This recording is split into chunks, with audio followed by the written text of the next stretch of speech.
तो यहाँ पर एक नहीं बल्कि दो दो जोट एक ही साथ एक ही खेत में ज़मीन की जुताई करते हुए यहाँ पर देखी जा सकती हैं। तो महाराष्ट्र के सतारा ज़िले में वाई तहसील में जो ये गांव है और यहाँ पर लगभग 50 एकड़ की खेती की जाती है बैलों से ही।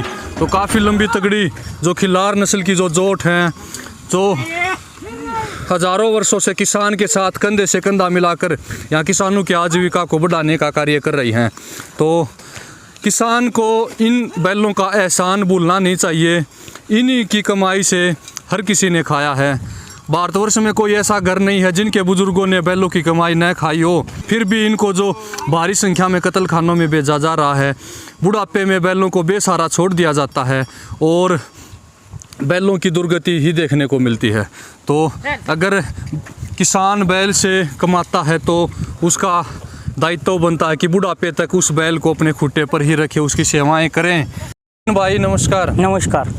तो आपके पास बैलों की जोट है। हाँ। कितने जोड़ी बैल आपके पास? अभी 3 जोड़ है हमारे, 6 बैल है हमारे पास। 6 बैल हैं। तो 4 तो यहाँ पर हैं और 2 उधर रखा है। 2 तबेले में हैं। हाँ। ठीक है। तो आप कितने सालों से बैलों से ही खेती करते आ रहे हो? पुराने दिन से हम खेती बैलों से करते हैं। आपके पिताजी भी करते थे? हाँ, पिताजी दादाजी हमारे। तो आपके जैसे बैल हैं, चारों बैल, कितनी आयु हो चुकी है इनकी? ये 20 साल का हो गया है। ये 20 साल का? ये हाँ, पहले नंबर वाला? हाँ, पहले नंबर वाला। तो यहाँ पर ये देखिए आप बॉडी स्ट्रक्चर है। अगर इसके विपरीत एचएफ या जर्सी नस्ल का होता, पहली बात तो इतनी उम्र ले ही नहीं पाता वो, और दूसरी बात इतनी उम्र में बिल्कुल कमज़ोर हो जाता। और यहाँ पर 20 साल की आयु में भी ये खिलार नस्ल का जो ये बैल है खेती कर रहा है। और इसके जो जोड़ी में जो वो बैल, हाँ, इसका जो जोड़ीदार, वो उसकी कितनी आयु हो चुकी है? वो 15 साल हुआ है उसको। वो 15 साल। ये देखिए आप 15 साल भी बहुत हो जाती है आयु।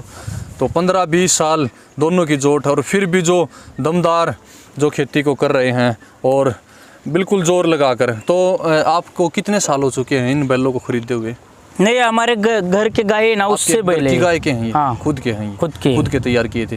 तो आखिरी सांस तक आप अपने खुट्टे पर ही रखोगे इनको बेचोगे नहीं? नहीं, बेचो को नहीं इसको। इन्होंने आपके लिए बहुत कमाया, तो हाँ, इनकी आप सेवा करोगे? ये हमारे गांव का यात्रा रहता है ना। अच्छा। वो बाउदन का बगाड़ यात्रा, उसमें बहुत अच्छा काम करता है ये दोनों बैल। अच्छा। हाँ, यात्रों में बैल सम्मानित जो लोग रहता है ना, उसके बैल यात्रा में आता है, वो उसी का जाता है। हाँ। तो जिसकी गाँव में लगता है, वो इज्जत रहता है, वो आदमी उसका बैल आता है। ले जाएंगे तो गर्व की बात है। हाँ, अगर यात्रा में किसी का बैल जाता है तो ठीक है जी। हाँ। तो और आपके जो 2 बैल हैं इनकी और आयु बताएं, कितनी आयु हो चुकी है इनकी? इसको 6-7 हो गया है। 6 साल। हाँ, ठीक है जी। ये भी हमारे घर के गाय का ही बैल। अच्छा, वाह जी वाह। और ये? वो 5 साल हो गया उसको। ये भी घर की गाय का? नहीं, वो गाय भरने के लिए आया है वो। अच्छा, गाय भरने के लिए, यानी कि गायों को गाभिन करवाने के लिए लेकर आए हो। तो आपके यहाँ पर उसी को बैल बना देते हैं, उसी को नंदी बना देते हैं। ये थोड़ा सा गलत है, क्योंकि जो नस्ल संवर्धन करना चाहिए, आने वाली पीढ़ी को ज़्यादा दुधारू बनाना चाहिए।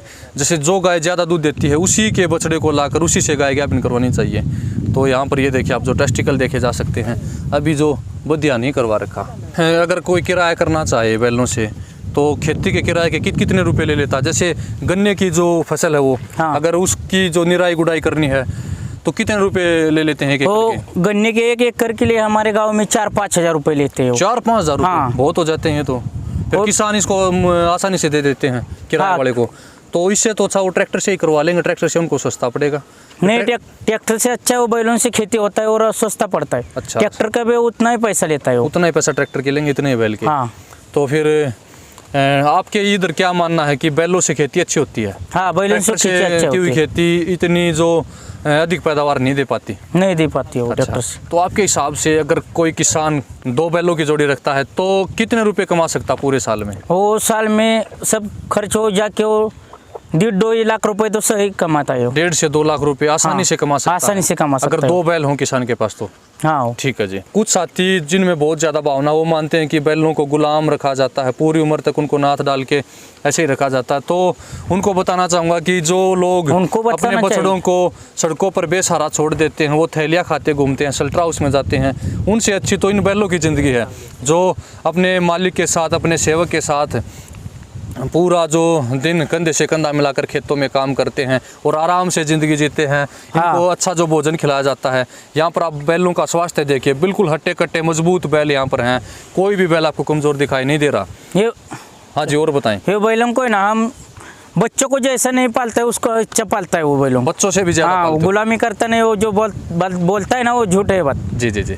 तो यहाँ पर ये देखिए आप अपने परिवार के सदस्य की तरह ही परिवार का सदस्य ऐसा ही रखता है हमारे। बैलों को रखा जाता है। उनको जो क्या क्या आप खिलाते हो, खाने में क्या क्या देते हो इनको? उनको मक्का रहता है। अच्छा। वो गेहूँ का पट्टा रहता है। गेहूं का? गेहूं और हाँ। मक्का।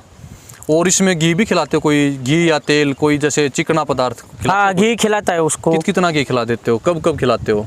वो महीने में खिलाता है, 1-2 बार खिलाता है। महीने में 1-2 बार खिलाते हाँ। हो? ठीक है जी, ठीक है। तो गेहूँ ये हर दिन रहता है वो मक्का। अपनी खिलार गाय का ही घी खिलाते हो?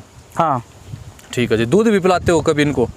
जैसे थोड़ा बहुत कभी कभी जैसे ज़्यादा काम हो जाता तब? हाँ, वो जो बैल है ना गाय भरने के लिए, वो बिल्डिंग को लिए उसको दूध पिलाता है। अच्छा, उसको दूध पिलाते हो? हाँ। ठीक है जी, ठीक है। आपका ये जो बैल 20 साल की आयु हो चुकी है, बूढ़ा हो चुका, तो कितने वर्ष तक जी जाता है बैल? कितनी आयु रहती है बैल की? है 20-25, 2-4 साल रहेगा। और अच्छा, अब इसको आपको रिटायरमेंट दे देनी चाहिए, सेवानिवृत्त कर देना चाहिए आपको इसको, और काम नहीं लेना चाहिए क्योंकि बूढ़ा हो चुका है ये? नहीं, उसको थोड़ा थोड़ा काम रहेगा तो उसको भी अच्छा रहता है। अच्छा रहेगा। हाँ। अगर बिल्कुल खाली बैठ जाएगा तो पैर कमजोर हो जाएगा? हाँ, पैर कमजोर हो जाएगा उसका। और थोड़ा थोड़ा कभी कभी लेते हो? बाद में 1-2 साल के बाद बिल्कुल भी रेस्ट करवा दो? हाँ, वो साल के बाद, वो 1-2 साल के बाद बिल्कुल रेस्ट करेगा वो। ठीक है जी, ठीक है। फिर बाकी की आयु जो 3-4 साल बचेगी वो ऐसे ही गुजारेगा? हाँ, ठीक है जी। एक बात जी बताएं। एक बात बता रहा हूँ मैं अभी। भारत को कृषि प्रधान देश बोलता है ना, वो सभी जी, वो सभी ने बैलों के से खेती करना चाहिए अभी। जी जी जी जी। वो शेतकरी को भी अच्छा लगेगा, खेती का भी अच्छा काम हो जाएगा बैलों से, बिल्कुल। और शेतकरी का भी अच्छा हो जाएगा। बिल्कुल जी, बिल्कुल। तो भारत, एक समय था जब भारत को सोने की चिड़िया कहा जाता था। वो दौर ऐसा था जब किसान के साथ कंधे से कंधा मिलाकर चलता था बैल, और दिन रात किसान के लिए या फिर देश के लिए खेतों में कमाई करता था। तब जो इंजन का आविष्कार भी नहीं हुआ था, डीजल फूकने की आवश्यकता भी नहीं थी, खर्चा बहुत अधिक नहीं था, बहुत ही कम खर्चे थे, किसान बहुत खुशहाल था। लेकिन आज बात की जाए तो प्रतिदिन भारत में किसानों की आत्महत्याओं का मामला बढ़ता जा रहा है, और बढ़ता ही जा रहा है, क्योंकि खर्चे खेती में बहुत अधिक हो जाते हैं और फसल का भाव उतना ही रहता है। किसान को फसल का भाव अत्यधिक नहीं मिल पाता। जैसे बात की जाए तो और जितने भी जो सरकारी विभाग हैं उनमें जो तनख्वाह की बात की जाए, या फिर और भी जितने भी प्राइवेट व्यवसाय हैं उनमें अगर महंगाई की रेट की बात की जाए तो हर साल बढ़ती ही जाती है। लेकिन अगर किसान के गेहूं की बात की जाए तो जैसे अगर हरियाणा में बात की जाए तो पिछले साल 1935 का MRP था, और इस साल जो न्यूनतम मूल्य है वो 2015 रुपये ही है। अगर बात की जाए पेट्रोल डीजल के भाव के आधार पर, अगर गेहूं के भाव का जो देखा जाए तो कम से कम 2,500 से 3,000 रुपये होना चाहिए था। लेकिन जितनी भी महंगाई है किसान के पीछे से ही निकलती जा रही है। तो किसान खुशहाल तभी रह पाएगा जब उसके खर्चे कम होते जाएंगे। बहुत बहुत धन्यवाद नितिन जी, आपने जो इतनी अच्छी और शानदार जानकारी दी। तो सभी से यही आग्रह रहेगा कि बैलों से खेती कीजिए और भारत को फिर से सोने की चिड़िया बनाइए, क्योंकि भारत की रीढ़ की हड्डी कृषि को ही माना जाता है, और कृषि में फ़ायदा तभी होगा जब हम बैलों से खेती करेंगे। ये देखिए आप बैलों की हॉर्स पावर देखिए, ट्रैक्टर इतना ज़्यादा बल नहीं लगा पाएगा, इतनी ज़्यादा पावर नहीं दिखा पाएगा।